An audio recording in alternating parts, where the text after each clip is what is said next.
महापुरुषांना अभिवादन करतो। उपस्थित सर्वांना सप्रेम जय भीम। राजर्षी छत्रपती शाहूजी महाराज यांच्या 151व्या जयंतीनिमित्ताने नागपूरमध्ये 15 दिवस 15 कार्यक्रम आम्ही आयोजित केले। नियोजन 15 दिवस 15 कार्यक्रमाचं होतं, पण ॲक्च्युअलमध्ये 16 दिवस आणि 26 कार्यक्रम झाले। बाबासाहेब आंबेडकरांनी माणगाव परिषदेमध्ये एक ठराव पास केला होता की शाहू महाराजांची जयंती सणासारखी साजरी करा, कारण त्यांनी आपल्या राज्यामध्ये बहिष्कृत लोकांच्या हिताचं कार्य केलेलं आहे। म्हणून प्रत्येक बहिष्कृत व्यक्तीने त्यांची जयंती ही सणासारखी साजरी करावी, असं बाबासाहेब आंबेडकरांनी ठराव पास केला। भारतातला सगळ्यात मोठा सण कोणता आहे? भारतातला सगळ्यात मोठा सण कोणता आहे? दिवाळी। किती दिवस असते? 5 दिवस।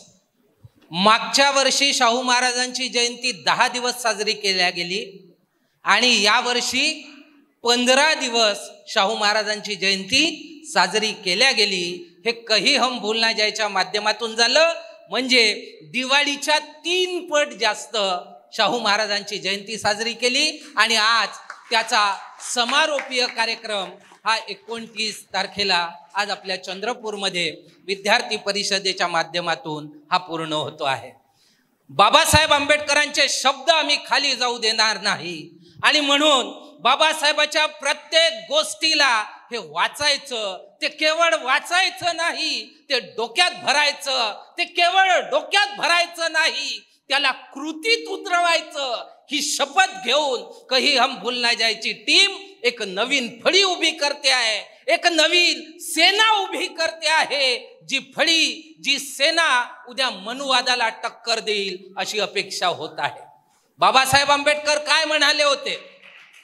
बाबासाहेब म्हणतात, आपला हा संग्राम संपत्तीकरिता किंवा सत्तेकरिता नव्हे।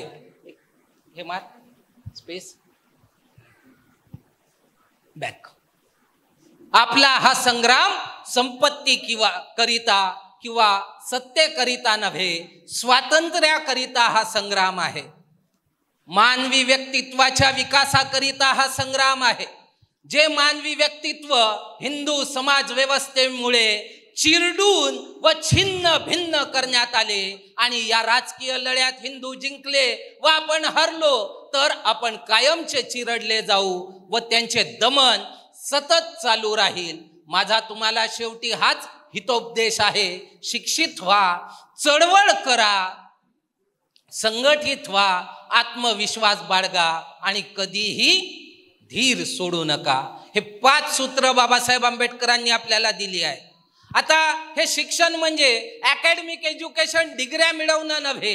हे शिक्षण म्हणजे आपण अपेक्षित करू की सामाजिक शिक्षण आम्ही घेतो आहे, त्या सामाजिक शिक्षणातून सामाजिक जबाबदारीची आम्हाला जाणीव होते आहे आणि त्या जबाबदारीतून एक सिपाही घडतो आहे, तो तप्तो आहे आणि सिपाही बनून जमिनीवर रणभूमीमध्ये उतरतो आहे। बाबासाहेब आंबेडकर 1924ला म्हणाले होते की आमच्या पूर्वजांनी आपल्या समशेरीच्या ताकदीने, आपल्या मनगटाच्या जोरावर आपली माणुसकी सिद्ध केली। आजच्या या वैचारिक लढाईमध्ये तुम्ही देखील आपली माणुसकी सिद्ध करा, हे बाबासाहेब आंबेडकर त्यावेळी बोलले होते। काय बोलले? आपली माणुसकी सिद्ध करा। आम्ही माणसं आहोत यात विश्वास नाही बाबासाहेबांना, हे लक्षात घ्या। आम्ही माणसं आहोत हे विश्वास नाही, कारण आम्ही माणसं म्हणून जन्माला आलो असू तरी या देशात जनावरांपेक्षा खाली आम्हाला गणल्या गेलेलं आहे। जनावरांपेक्षा नीच दर्जाचं जीवन आमच्या वाटेला दिल्या गेलेलं आहे। या देशातल्या ब्राह्मणवादी व्यवस्थेने, या देशातल्या मनुवादी व्यवस्थेने आम्हाला हजारो वर्ष गुलाम लाचार नीच बनवून ठेवलं. एखाद्या जातीमध्ये जन्माला येतो, त्या जातीचा कलंक आमच्या कपाळावर लावला जातो आणि त्या कलंकामुळे या देशात अपमानित म्हणून जगण्याकरिता आम्हाला बाध्य केल्या जाते. आणि म्हणून अशा नामाणुसकीतून माणूस बनवून माणुसकी सिद्ध करण्याची जबाबदारी बाबासाहेब आंबेडकरांनी दिली. बाबासाहेब आंबेडकरांनी याकरिता एक हतियार दिलं, एक शस्त्र दिलं. या हतियाराला सर्वप्रथम फुल्यांनी आम्हाला मिळवून दिलं. आणि ते हतियार म्हणजे काय तर शिक्षणाचं हतियार. ते हतियार म्हणजे काय तर नॉलेजचं हतियार. फुल्यांना, शाहू महाराजांना, बाबासाहेब आंबेडकरांना असं वाटलं होतं की हे लोक शिकतील, या लोकांना कळेल षडयंत्र आणि त्या षडयंत्राच्या विरुद्ध हे लोक बंड करतील. पण असं झालं का? असं झालं नाही. शिक्षण कशासाठी तर पैसा कमवण्यासाठी. शिक्षण कशासाठी तर मोठं पद मिळवण्यासाठी. ते पद मिळवून काय करील तर समाजात मिरवील. मी अमुक आव, मी ढमुक आव, माझं एवढं मोठं पद आहे. याच्यासाठी फुल्यांनी शिक्षण मिळवून दिलं होतं की तुम्ही शिक्षण घ्या आणि आपल्याच लोकांना आपली हुशारकी दाखवा. याच्यासाठी मिळवून दिलं होतं, आहे की नाही? याच्यासाठी निश्चितपणे फुल्यांनी शिक्षण मिळवून दिलेलं नाही. बाबासाहेब आंबेडकर शिक्षणाच्या बाबतीत काय म्हणाले? बाबासाहेब आंबेडकर त्या काळात म्हणाले की हे जे मी काही शिक्षण मिळवलेलं आहे याचा उपयोग केवळ माझी जात व माझं कुटुंब यांच्यासाठी मी या शिक्षणाचा उपयोग करणार नाही. संपूर्ण शोषित समाजासाठी मी याचा उपयोग करणार आहे. हे भाषण बाबासाहेब आंबेडकरांनी 9 मार्च 1924 दिलेलं आहे. आम्ही शिक्षण कशासाठी घेतो? फक्त पैसा कमवण्यासाठी, पोझिशन मिळवण्यासाठी. मग ध्येयावरूनच भटकलो ना बाबासाहेबांनी दिलेल्या. कोण भटकलो? आम्ही भटकलो. आपण दुसऱ्याची समीक्षा करतो, स्वतःची समीक्षा करत नाही. की बाबासाहेबाला जे अपेक्षित होतं ते काम मी करतोय का? जे काही मला मिळालं खरंच माझ्या कर्तृत्वाने मिळालं की महापुरुषांच्या संघर्षाने मिळालं, याचाही विचार आपण करू नये का? तर निश्चितपणे याचा विचार आपण केलाच पाहिजे. फुल्यांनी या चळवळीची सुरुवात जरी केली असली तरी त्याला एक व्यापक रूप शाहू महाराजांनी दिलं. आज शाहू महाराजांच्या जयंतीनिमित्त ही परिषद आहे. अनेकांनी त्यावर वक्तव्य केलं आणि त्यामुळे मी शाहू महाराजांवर अधिक बोलणार नाही. शाहू महाराजांची जयंती हे निमित्त मात्र आहे त्या समाजाला जागृत करण्यासाठी, त्या समाजाला जो हजारो वर्षापासनं गाढ झोपेत आहे आणि जागायला तयार नाही, गाढ झोपेत आहे. त्या काळामध्ये बाबासाहेब आंबेडकर यांना जेव्हा पत्रकारांनी प्रश्न विचारला की म्हणे मी गांधीकडे गेलो, जिनाकडे गेलो आणि बघितलं झोपायची वेळ नव्हती, इंटरव्ह्यू घ्यायला गेलो तर झोपले होते म्हणे गांधी आणि जिना. तुमच्याकडे अर्ध्या रात्री आलो, तुम्ही अजूनही जागे आहात, याचं कारण काय? त्यावर बाबासाहेब आंबेडकर म्हणाले होते की गांधीचा समाज जागा आहे म्हणून गांधी झोपतो, जिनाचा समाज जागृत आहे म्हणून जिना झोपतो. माझा समाज हजारो वर्षापासनं गाढ झोपेत आहे आणि म्हणून मला रात्र रात्र जागावं लागतं. आम्हाला जागवण्यासाठी बाबासाहेब रात्र रात्र जागले, पण आम्हाला त्याची काही किंमत नाही. आहे का किंमत? किंमत आहे का? बाबासाहेब आमच्यासाठी रात्र रात्र जागले, याची आमच्याकडे किंमत आहे का? आहे ना. जयंती साजरी करतो ना आम्ही, 5-7 दिवस करतो ना, नाचतो गातो, आहे की नाही, वेगवेगळ्या स्पर्धा घेतो, आहे ना. किंमत आहे म्हणून तर करतो जयंती साजरी. अशी जयंती तर अपेक्षित बाबासाहेबांना कदाचित नव्हती. मग कोणती होती? तर कदाचित आपण करतोय तशी असेल. कांशीराम साहेबांनी आपल्याला हेच शिकवलं की समाज प्रबोधन करा, कधी 10 दिवस करा, कधी 15 दिवस करा, त्या पलीकडे उठून महिनाभर करा, त्याही पलीकडे उठून 365 दिवस करा ना. कोणी रोखलं आहे? चळवळ चालवायला काय निमित्त लागते का? वर्षातून 2-4 दिवस काम करायचं आणि वर्षभर झोपायचं, हे कोणी शिकवलं? हे तर आमच्या महापुरुषांनी शिकवलेलं नाही. हे सगळं आम्हाला मिळालं ते एवढ्यासाठी मिळालं की एक व्यक्ती म्हणजे फुल्यांनी केलं, शाहूंनी केलं, पण बाबासाहेब आंबेडकरांनी कोणत्या लेवलवर जाऊन काम केलं हे आपण थोडंसं पाहिलं पाहिजे. आपल्याला थोडासा भ्रम होतो, सारख्या दिसणाऱ्या गोष्टी ज्या असतात त्या सारख्या दिसणाऱ्या गोष्टींमध्ये आपण कन्फ्यूज होतो. कांशीराम साहेब असं म्हणाले होते की मैं नेता तैयार कर रहा हूं 25,000 नेता, अब तक हमने एक ही प्रकार के नेता देखे हैं जो आते हैं स्टेज पर चिल्ला चिल्ला कर भाषण देते हैं, जसं आता मी देतो आहे ओरडू नाही का. तो स्टेज पर चिल्ला चिल्ला कर भाषण देते हैं, लोगों से तालियां बजवाते हैं, दुश्मनों को गालियां देते हैं. कसे नेते पाहिले आम्ही आतापर्यंत? स्टेज पर आते हैं, चिल्ला चिल्ला कर भाषण देते हैं, लोगों से अपने लिए तालियां बजवाते हैं, दुश्मन को गालियां देते हैं और अंत में भाग जाते हैं, फिर कुछ नहीं करते. स्टेज पर बुलाते हैं तो फिर आते हैं, फिर चिल्लाते हैं, फिर गालियां देते हैं, फिर तालियां बजवाते हैं और फिर भाग जाते हैं.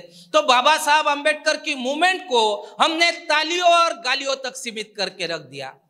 आता भाषण कांशीराम साहेबांनीही दिले, आपणही देतो आहे, पण ते जे वक्ते असतात ना, वक्ते, त्या वक्त्यांसारखे भाषण आपण देत नाही.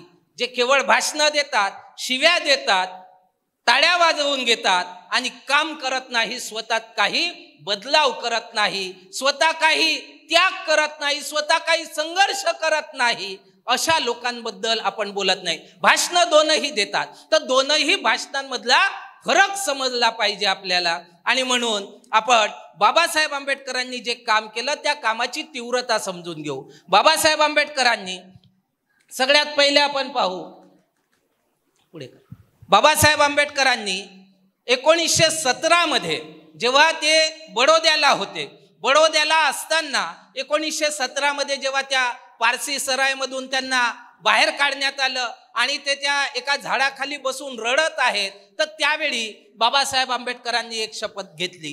काय शपथ घेतली? यदि जिस वर्ग में मैं पैदा हुआ उसकी गुलामी की बेड़ियां न काट सका तो मैं पिस्तौल की गोली मारकर अपना जीवन समाप्त कर दूंगा. काय शपथ खाल्ली बाबासाहेब आंबेडकरांनी? यदि जिस वर्ग में मैं पैदा हुआ उसकी गुलामी की बेड़ियां न काट सका तो मैं पिस्तौल की गोली मारकर अपना जीवन समाप्त कर दूंगा. 1917ला बाबासाहेब आंबेडकर हे काम करताना या कामाच्या मागची तीव्रता पहा की हे काम नाही करू शकलो तर जगून फायदा काय? बंदुकीची गोळी मारून स्वतःला मारून टाकीन, पण बाकीचं नाही जगीन, बाकीचं जे आम्ही जगतो ना ते नाही जगीन, असं जगण्यापेक्षा मेलेलं बरं, हे बाबासाहेब आंबेडकर इथे बोलताना दिसतात. त्याच्यानंतर बाबासाहेब आंबेडकरांनी शाहू महाराजाला 1920ला एक पत्र लिहिलं. त्या पत्रामध्ये बाबासाहेब आंबेडकर काय मांडणी करतात? बाबासाहेब आंबेडकर त्यावेळी शाहू महाराजाला म्हणतात, हे 11 मे 1920चं पत्र आहे. शाहू महाराज हे एका परिषदेला नागपूरला येणार होते आणि त्या परिषदेला ते येऊ शकत नव्हते, कारण त्यांच्या मुलीची प्रकृती खराब होती. शाहू महाराजांच्या मुलीची तब्येत खराब होती आणि ती तब्येत थोडी जास्तच खराब होती. त्यावेळी शाहू महाराजांच्या मुलीची तब्येत खराब होती आणि तब्येत खराब आहे, मुलगी खूप आजारी आहे, म्हणून शाहू महाराज म्हणतात की मला सभेला येता येणार नाही. आता थोडीशी तब्येत खराब असेल, ताप असेल, सर्दी असेल, खोकला असेल तर शाहू महाराज सभा टाळणार नाही, तब्येत जास्त खराब होती. त्यावेळी बाबासाहेब आंबेडकर शाहू महाराजाला पत्र लिहितात. काय लिहितात पत्रात? बाबासाहेब लिहितात, नागपूरच्या परिषदेस हुजूरचे येणे झाले नाही तर आमचा सर्वनाश होणार, यात तीळ मात्र शंका नाही. आमचा ह्यू ढासळणार, ही आणीबाणीची वेळ आहे. या प्रसंगी जर आपला आधार व टेकू मिळाला नाही तर काय उपयोग? अक्कासाहेबांची तब्येत नादुरुस्त आहे, याबद्दल मला अतिशय वाईट वाटत आहे. त्यांना लवकर आरोग्य प्राप्त हो ही प्रार्थना आहे. या प्रसंगी त्यांची प्रकृती नादुरुस्त व्हावी म्हणजे आमचे कम नशीबच. घरी अपत्य आजारी असता आपल्यावर सभेच गड घालणे हे कठोरपणाचे लक्षण आहे असे मला वाटते. पण काय करावे? अक्कासाहेबाप्रमाणे आम्ही लेकरं नव्हे काय? हा प्रश्न इथे बसलेल्या प्रत्येक बापाने स्वतःला विचारावा, हा प्रश्न इथे बसलेल्या प्रत्येक आईने स्वतःला विचारावं की आपलंच लेकरू नाचवत राहतो, या चळवळीचं काम केलं तर करोडो मुलं जगतील. ते करोडो मुलं तुमचे नव्हेत का? ते तुमचे नव्हेत का? फक्त तुम्ही जन्माला घातले तेवढेच तुमचे आहेत. फक्त त्यांना पाला पोसा, फक्त त्यांच्या भविष्याची चिंता करा. बाकीच्यांच्या भविष्याची चिंता करायची तुम्हाला काही गरज नाही. जे झोपडपट्ट्यात राहतात, ज्यांना उस्तं अजूनही खावं लागते, जे लोक मेलेल्या ढोरांचा अजूनही मांस खातात, जे फेकलेल्या पत्रवाड्या चाटतात, ते मुलं तुमची नव्हेत ना. फक्त तुमच्या घरात जन्माला आलेली मुलं तुमची आहेत. बाबासाहेबांनी त्यावेळी शाहू महाराजाला केलेला प्रश्न आपण स्वतःला का विचारत नाही? आपण स्वतःला हा प्रश्न विचारून चळवळीच्या कामामध्ये आपलं योगदान का वाढवत नाही? हा प्रश्न नक्की मी तुमच्या पुढे टाकलेला आहे, त्यावर विचार करा. पुढे बाबासाहेब शाहू महाराजाला म्हणतात, अक्कासाहेबाप्रमाणे आम्ही लेकरं नव्हेत काय? आपल्याशिवाय आमचा कोणी वाली आहे का? आणि आज आम्ही किती काळपर्यंत आजारी आहोत हे आपणाला सांगायला नको. मला वाटते आमचा परामर्श यावेळी आपण घेतलाच पाहिजे, नाहीतर आपल्यावर बोल नाही रुसवा राहील. म्हणून माझी सविनय प्रार्थना आहे की अन्य सर्व गोष्टीकडे कानाडोळा करून आपल्या या लढीवाळ अस्पृश्य लेखास वर येण्यास हात द्यावा. यावेळी जर त्याची उपेक्षा केली तर ते कायमचे खाली जातील, मग त्यांना वर काढणे कठीण होईल. ही परिस्थिती आज नाही आहे का हो? आजही दिसत आहे ना चळवळ मरत आहे म्हणून. आजही दिसत आहे ना चळवळीला वाचवण्यासाठी काही लोकांनी धडपडायची गरज आहे म्हणून. आज जर आम्ही या चळवळीकडे दुर्लक्ष केलं आणि उद्या जर ही चळवळ मेली तर या समाजाचे, या बहुजन समाजाचे करोडो मुलं, त्यांचं भविष्य ते पुन्हा अंधारमय होईल. ते इतके खाली जाईल की मग त्यांना वर उचलणं कठीण होईल. ही वस्तुस्थिती आहे ना. या वस्तुस्थितीकडे दुर्लक्ष करायचं का? दुर्लक्ष करून चालणार नाही. आणि म्हणून बाबासाहेब आंबेडकरांची चळवळी प्रतीची तीव्रता इथेही याही पत्रामध्ये आम्हाला दिसते. बाबासाहेब आंबेडकर केवळ शाहू महाराजाला म्हणत नाही की आपल्या मुलीच्या तब्येतीकडे दुर्लक्ष करून सभेला या. बाबासाहेब आंबेडकर स्वतः तसे जगतात. 4 मुलं बाबासाहेब आंबेडकरांची मरतात, हे आपण पाहिलेलं आहे ना. आज इतिहास साक्षी आहे या गोष्टीचा. रमाईकडे दुर्लक्ष होते, रमाई आजारी होते, तडपडून मरते, हे देखील वस्तुस्थिती आहे ना. मग याची किंमत काय मोजणार आहोत? रमाईच्या नावाचे 2-4 गाणे बनवून घ्यायचे, रमाई जयंतीला ते काय म्हणतात ते लुगडं बिगडं घालून रमाई सारखं नटून थटून, नाही का, 2-4 गाणे म्हणले, नाचलन झालं आहे ना. हे किंमत होईल, हे परत फेड होईल रमाईच्या त्यागाची, आहे की नाही? होईल ना?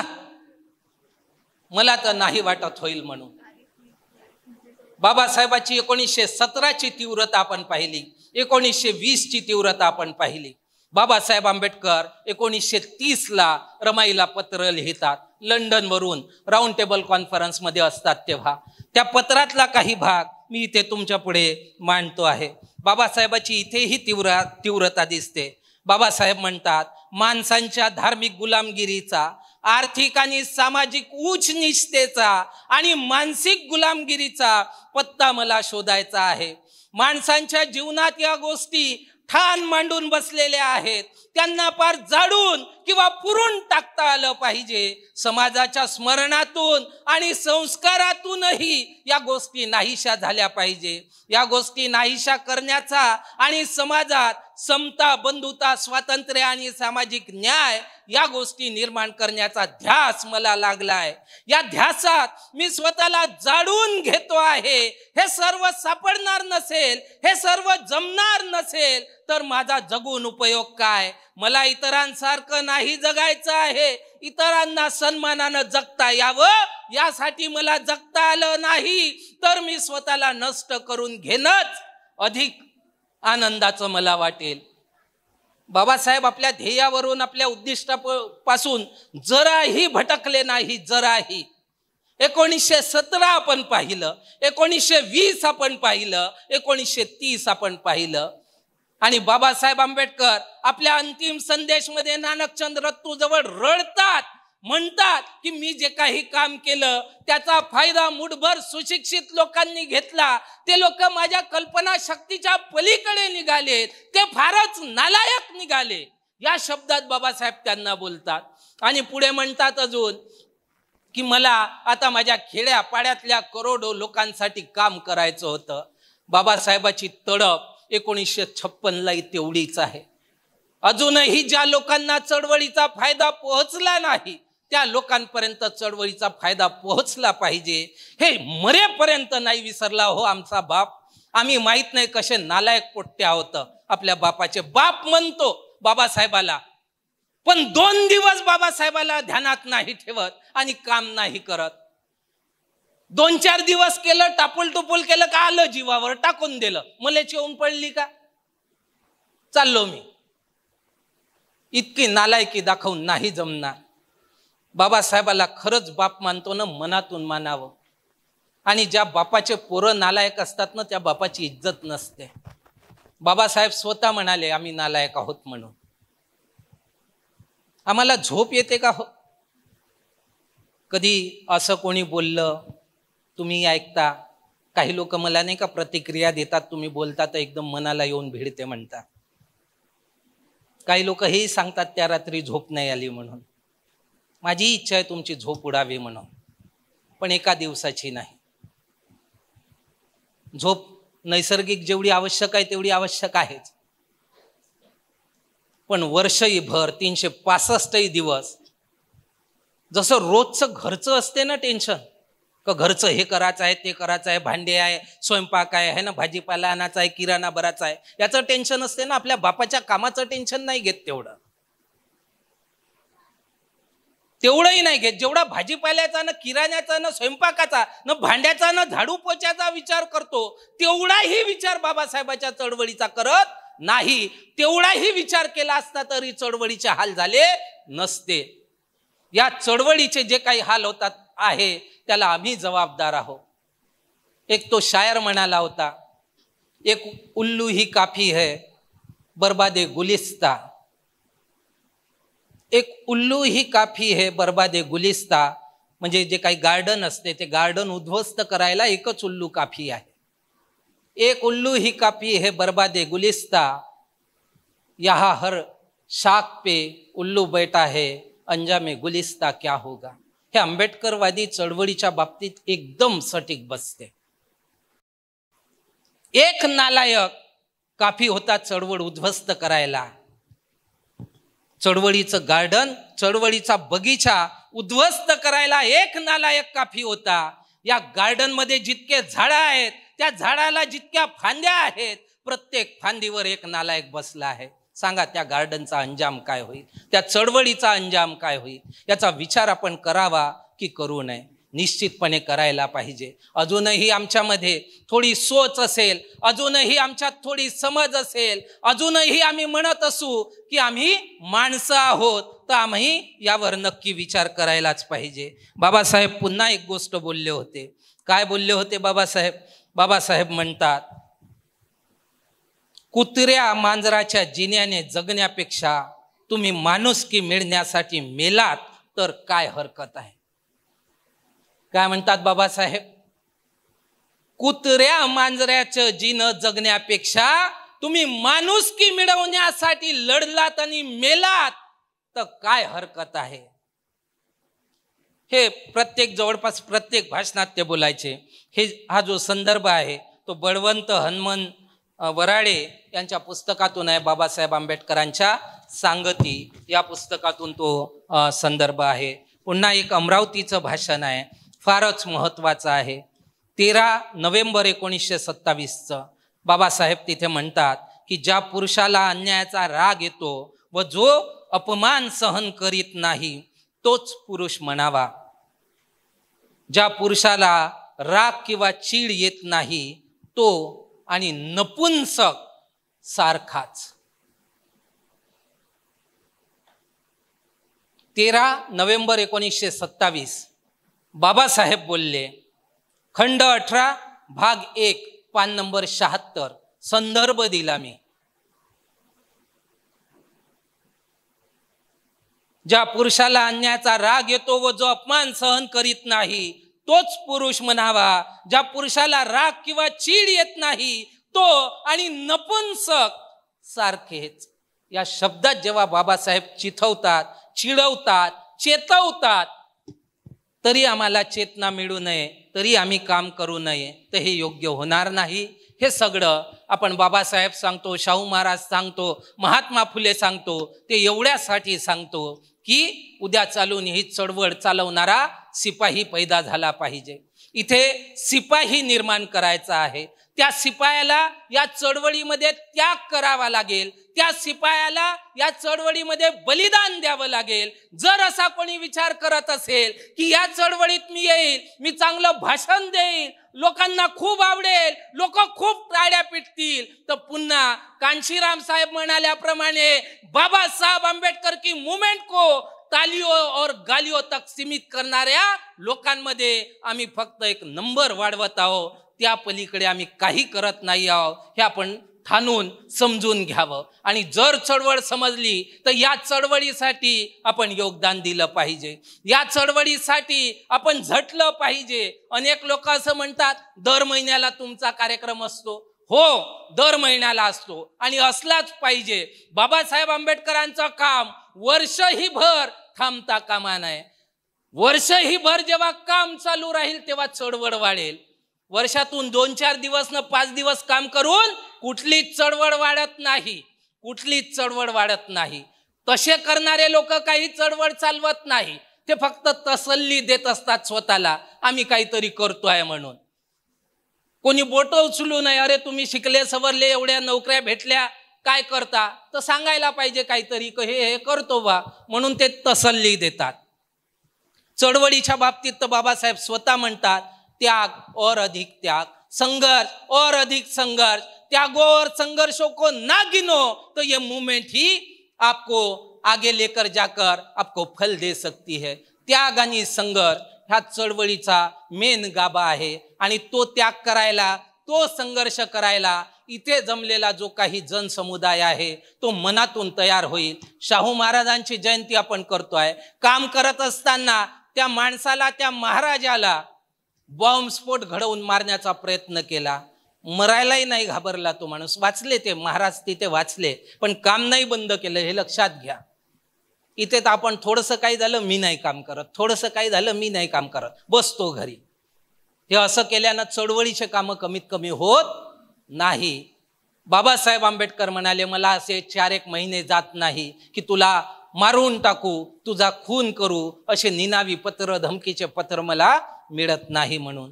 तर आपल्या महापुरुषांपासून त्यांनी कोणत्या पद्धतीने काम केलं, त्यांनी ज्या पद्धतीने काम केलं, ते काम वाढवण्यासाठी केलं की स्वतःला वाढवण्यासाठी केलं, हेही थोडंसं तपासून घ्यायचं. कारण समाजात अनेक लोक असे आहेत जे नाही का स्वतःला वाढवण्यासाठी या पद्धतीने करतात. उद्या अतुल पाटील तुम्हाला स्वतःला वाढवताना दिसला, अजून कोणी अश्विनीताई म्हणून दिसल्या, रितेश पाटील दिसले, आत्ताच सांगतो त्या क्षणी त्या व्यक्तीला सोडून द्यायचं. जो चळवळ वाढवायला काम नाही करत आहे आणि स्वतःला वाढवायला काम करत आहे, त्या लोकांच्या, अशा लोकांच्या मागे राहून काही फायदा नाही. आणि म्हणून आपण लक्षात घ्यावं की ही चळवळ जगवण्यासाठी आम्हाला इथे वेळ द्यावा लागेल, आम्हाला पैसा द्यावा लागेल, दर 1 महिन्याला द्यावं लागेल. कारण दर 1 महिन्याला बाबासाहेब आंबेडकरांच्या चळवळीचं काम झालंच पाहिजे. एखाद्या महिन्यात काम नाही झालं तर तुमच्या मनात प्रश्न आला पाहिजे की या महिन्यात कार्यक्रम का नाही लागला, अशानं बाबासाहेबाचं काम पुढे कसं वाढेल, हे प्रश्न आता तुमच्या मनात आले पाहिजे. त्यासाठी मी एवढे संदर्भ देऊन तुम्हाला सांगितलेलं आहे. शाहू महाराजावर मी अगोदरच बोललो, अनेक लोक बोललेले आहेत आणि त्यामुळे त्या विषयावर पुन्हा मला बोलण्याची काही आवश्यकता वाटत नाही.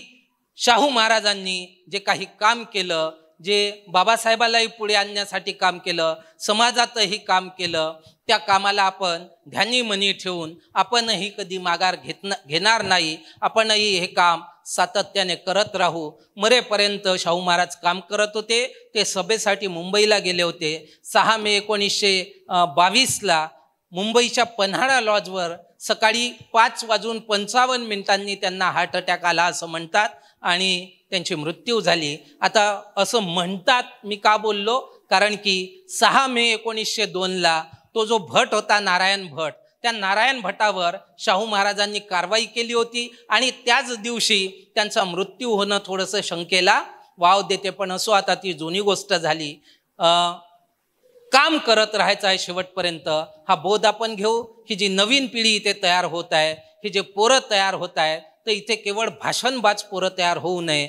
भाषण देताच आलं पाहिजे, प्रभावी मांडताच आलं पाहिजे, पण प्रभावी भाषणं देऊन आम्हाला झोपलेल्या समाजाला जागवायचं आहे. यासाठी ते भाषणं द्यायचे आहे आणि झोपलेल्या समाजा जागवण्यासाठी आम्हाला समाजात वारंवार जावं लागेल. आम्हाला रस्त्यावर, आपल्या वस्त्यांमध्ये, दलित वस्त्यांमध्ये जावं लागेल, गावांमध्ये जावं लागेल, लोक गोळा करावं लागतील, त्यांना जागृत करावं लागेल आणि त्यातून पुन्हा नवीन कार्यकर्ते तयार करावं लागतील. फंड कसं उभं होईल ते करावं लागेल, कारण कार्यक्रमांना खर्च येतो. तुम्हालाही माहीत आहे, हे सगळं दिसते आहे. यात अनेक पैसाही खर्च होतो, म्हणून पैसाही द्यायला आपण तयार झालं पाहिजे, वेळही द्यायला आपण तयार झालं पाहिजे आणि बुद्धीही द्यायला आपण तयार झालं पाहिजे. हे आपण नक्की तयार होऊ आणि या चळवळीचा गाडा पुढे वाढवू, अशी आजच्या या दिनी आपणा सगळ्याकडून आशा अपेक्षा व्यक्त करतो आणि इथेच थांबतो. धन्यवाद. जय भीम, जय भारत.